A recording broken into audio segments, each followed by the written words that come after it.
পাগলামি করতে গেছো কেন? করতে চাই না দেখে কেমনে মারছে দেখো। তোমাকে আমার জন্য খারাপ লাগে। তুই কেমন প্রশ্ন করলো? তোমাদের খারাপ লাগবে না তো কালাই খারাপ লাগবে।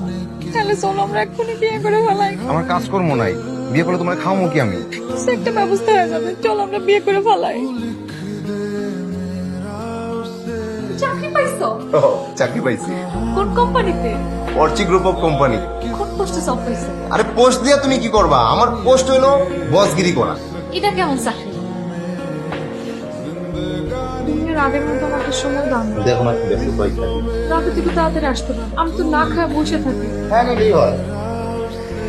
সকাল থেকে হচ্ছে তোমারে 12বার কল দিছে, 2টা মেসেজ পাঠাইছে, হ্যালো লিখছে। তুমি আমার মোবাইল ধরছো কেন? তুমি জানো না যে অনুমতি ছাড়া কারো পার্সোনাল জিনিস দেওয়া উচিত না? স্ত্রীর মধ্যে পার্সোনাল জিনিস কি আবার? আরে স্বামী বলে কি তুমি আমার মাথা কিনে নিছো? মানুষ বদলায়, তবে তুমি এতটা বদলায় যাবা এটা আমার বিশ্বাস করা খুব